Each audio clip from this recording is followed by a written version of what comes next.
வணக்கம். நான் உங்கள் அன்பான சயின்டிபிக் வேதிக் அஸ்ட்ராலஜர் அஸ்ட்ரோரெட்டி பேசுகிறேன். நல்லது நினைப்போம், நல்லதே நடக்கும். இந்த வீடியோவில் நம்ம என்ன பார்க்க போறோம்னா, ஆகஸ்ட் 2026 கடகராசிக்காரர்களுக்கு எத்தகைய ஒரு பலாபலன்கள் நிறைந்த ஒரு மாதமாக வரப்போகுதுங்கிறது நாம சயின்டிபிக் வேதிக் அஸ்ட்ராலஜி முறையில் எதையும் மிகைப்படுத்தாமல் உள்ளது உள்ளவாறு நம்ம பார்க்க போறோம். இப்போ என்னன்னா, இந்த அருள்வாக்கு சொல்ற மாதிரியோ இந்த பரிகாரங்கள் அது மாதிரி மூட நம்பிக்கைக்குள்ள போகாமல் ஒரு கிரகமும் ராசிக்கு இது மாதிரி இடத்துல இருக்கும் பொழுது எது மாதிரி ஒரு தாக்கத்தை கொடுக்க போகுதுங்கிறத இந்திய வேத ஜோதிட அடிப்படையிலான அறிவியல் சார்ந்த முறையில நாம பார்க்க போறோம். இப்ப பாருங்க, ஆகஸ்ட் 2026 எப்படி இருக்க போகுது அப்படின்னு பாத்தீங்கன்னா, கடகராசிக்கு வந்து அஷ்டம சனிலாம் முடிஞ்சு ஓரளவுக்கு பிரச்சனையிலேருந்து மீண்டு வந்து கொண்டிருக்குங்கிறதா உண்மை. ஸோ இதில் வந்து குருவார் ராசிக்குள்ளே வரும்பொழுது நல்ல ஒரு நிவர்த்தி, அதாவது இது வரைக்கும் நம்ம என்னமா தவறாக ஒன்று பண்ணிட்டு இருந்தோமோ அதெல்லாம் வந்து நல்லா புரியக்கூடிய ஒரு அமைப்பு.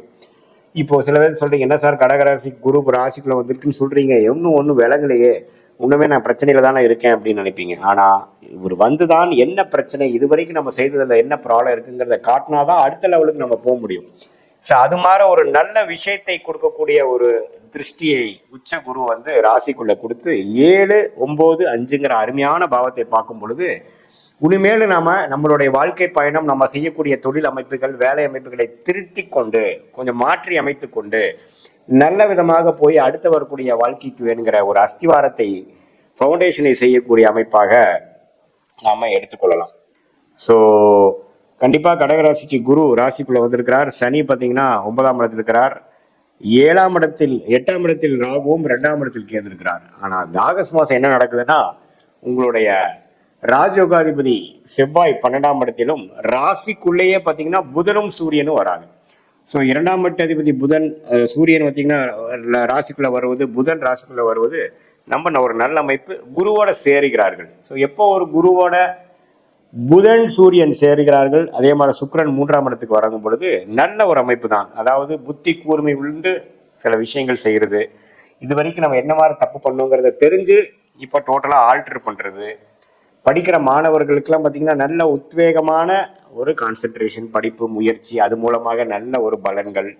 அதே மாதிரி இந்த ஐடி சாஃப்ட்வேர் அக்கௌண்டிங் லைன்ல இருக்கிறவங்க, டெக்னிக்கல் லைன்ல இருக்கிறவங்க, எலக்ட்ரானிக்ஸ் லைன்ல இருக்கிறவங்க, ஆர்டிஃபிஷியல் லைன்ல இருக்கிறவங்களுக்குலாம் நல்ல ஒரு தேர்ச்சி, நல்ல ஒரு புரிதல், நல்ல ஒரு வாய்ப்பு தேடி வரக்கூடிய அமைப்புகள் வேணுங்கிற ஃபவுண்டேஷனை கொடுக்கக்கூடிய ஒரு மாதமாகவும் கொஞ்சம் வருதுங்க.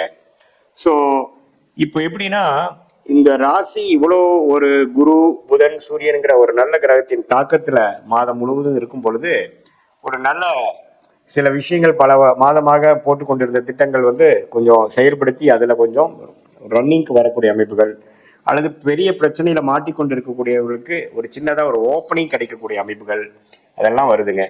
அப்புறம் உங்களுக்கு மாதத்தின் செகண்ட் ஆஃப் பாருங்க, சூரியனுங்கிற தனகாரகனே 2ஆம் இடத்துக்கு போய் சில வருமானம் வர வேண்டிய பணம் கொஞ்சம் வந்து நமக்கு நிவர்த்தி பண்ற மாதிரி சில பிரச்சனைகளை வந்து நமக்கு சால்வ் பண்ணி கொடுக்கக்கூடிய அமைப்பாக நமக்கு வருது. ஸோ இதுதான் பார்த்தீங்கன்னா அந்த உங்களுடைய ஜாதக அமைப்புல பார்த்தீங்கன்னா, அந்த கடகராசிக்கு குரு புதன் சூரியன் செவ்வாய் 12ல இருக்கும் பொழுது என்ன, உங்களுக்கு வந்து ஏதோ ஒரு இடமோ வீடோ ஏதோ ஒரு விஷயங்கள் விரயம் பண்ணி கூட சில பிரச்சனைகள் சால்வ் பண்ணிக்கலாம். அதுக்கப்புறம் அதை ரீஇன்வெஸ்ட் பண்ணி இன்னொரு இடத்துக்கு கொண்டு போகலாம். அது மாதிரி விஷயங்களும் கொடுக்கக்கூடிய அமைப்புகள் இருக்கு. ஸோ குழந்தைகள்னால ஒரு நல்ல விஷயங்கள், வேலை தொழிலில் கொஞ்சம் முனைப்பான ஒரு முயற்சி, அதே சமயத்தில் சில ஒரு அஷ்டம சனியிலேருந்து கொஞ்சம் மீண்டு வந்து இப்போ கொஞ்சம் அடுத்த லெவலுக்கு போகக்கூடிய ஒரு அமைப்புகளும் இந்த வருஷம் நான் ஸ்டார்ட் பண்ணிட்டேன் அப்படிங்கிற அமைப்பு. ஸோ இந்த குரு பயிற்சி அற்புதமான ஒரு பயிற்சியாக இருக்கிறனாலையும், புதன் சூரியன் ராசிக்குள்ள வருவதனாலையும், 2ஆம் இடத்துக்கும் சூரியன் வந்து மாத இறுதியில போறனாலையும் நல்ல ஒரு அமைப்பு. குருவால் எல்லாமே ஓரளவுக்கு திருட்பலம் பெறுகிறார்கள். அதே சமயத்துல 9ஆம் இடத்துல இருக்கக்கூடிய சனியை குரு பார்க்கிறதும் அப்பா சார்ந்த விஷயங்கள், அவங்களோட எழுத்து பூர்வீக சம்பந்த விஷயங்களுக்கு அவங்களுக்கும் கொஞ்சம் நமக்கு நல்ல ஒரு அமைப்புகள் இருக்கு. சுக்கிரன் 3ஆம் இடத்துல இருக்கிறனால 3ஆம் இடத்துல மறைந்து செவ்வாய் சனி இருக்கும் பொழுது உங்களுடைய இடம் வீடு வண்டி வாகனம் அது மாதிரி விஷயத்துல கொஞ்சம் கேர்ஃபுல்லா இருங்க. முயற்சிகள், அதாவது நீங்க வந்து வண்டி வாங்குறது வண்டி மாத்துறது டக்குன்னு பண்ணாம ரோட்ல போறப்ப கொஞ்சம் கேர்ஃபுல்லா போகக்கூடிய அமைப்பு, இதெல்லாம் வந்து கொஞ்சம் முக்கியமான ஒரு அமைப்பாக கடகராசிக்காரர்களுக்கு 2026 ஆகஸ்ட் மாதம் பொது பலனாக வருகிறது.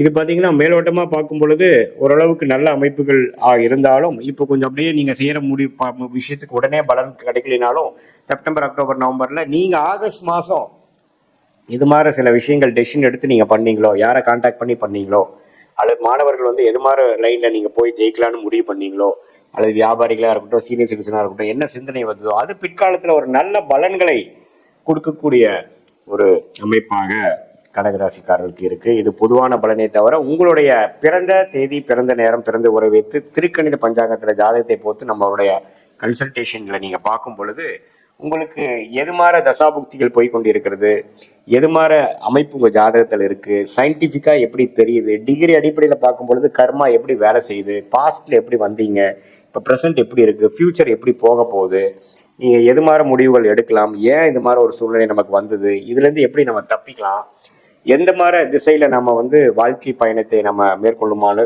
பண்ணணும்னா ஒரு நல்ல ஒரு அமைப்புல ஒரு பிரச்சனை இல்லாத ஒரு அமைப்புக்கு ஃபியூச்சர்ல நம்ம போக முடியும்.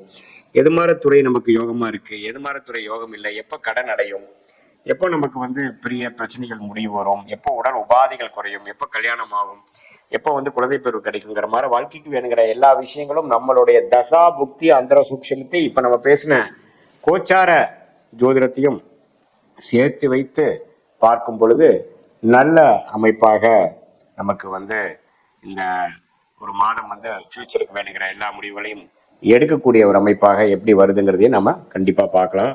இப்ப பாருங்க, சில பேர்த்துக்கு பாருங்க தொழில் பண்ணலாமா, வேலை பண்ணலாமாங்கிறது ஒரு சந்தேகம் வரும். அதுவும் இல்லாம வெளிநாடு வாய்ப்பா, அரசு உத்தியோகமா அப்படின்னு இருக்கும். ஸோ நமக்கு யோகங்கள் என்ன, நம்ம கிரகங்கள் எப்படி இருக்கு, எப்படி நம்ம போனா எப்படி ஜெயிக்கலாம், பாஸ்ட் எப்படி, ஃபியூச்சர் எப்படிங்கிறதெல்லாம் வந்து ஒரு கிரகத்தோட ஸ்தான பலம், திக்பலம், திருக்பலம் இது மாதிரி விஷயங்களை நம்ம பார்த்து அதுக்கு தகுந்த மாதிரி உங்களுடைய வாழ்க்கைக்கு வேணுங்கிற ஆலோசனை, எது மாதிரி டைம் லைன்ஸ், எந்த மாதிரி டைம்ல எது மாதிரி நடக்கக்கூடிய அமைப்புகள் இருக்கு, எது மாதிரி டைம்ல எது மாதிரி விஷயங்கள் நடக்காது, நம்மளுடைய பிராப்தங்கள் என்ன, நம்மளுடைய யோகமான கிரகங்கள் என்ன, யோகம் இல்லாத விஷயங்கள் நமக்கு தவிர்ப்பது எப்படி அப்படிங்கிறதை தெரிந்து கொண்டேயானால் நம்மளுடைய வாழ்க்கையை பேணுகிற திட்டங்களை நாமளே தீட்டி எதிர்நீச்சல் போடாமல் நமக்கு ஆகாத விஷயங்களை செய்து கொண்டு நமக்கு எது எளிதில் நடக்குமோ அந்த மாதிரி விஷயத்தை போகாமல் நம்ம சிரமப்பட்டு துக்கப்பட்டு கடன்பட்டு அப்படிலாம் போகாமல் நம்மளுடைய கர்மாவை நம்மளே தெரிந்து கொண்டு அதுக்கு தகுந்த மாதிரியான முயற்சிகளை எடுப்பேனால் கண்டிப்பா வாழ்க்கையில் எளிதில் நம்ம வந்து வெற்றி பெறலாம். பெரிய ஒரு துயரங்களை எல்லாம், பெரிய ஒரு பிரச்சனைகளை நம்ம தவிர்த்து வாழ்க்கையில் வெற்றி பெற முடியும் என்று சொல்ல விரும்புகிறேன். மீண்டும் மற்றொரு காணொலியில் சந்திப்போம். நன்றி, வணக்கம்.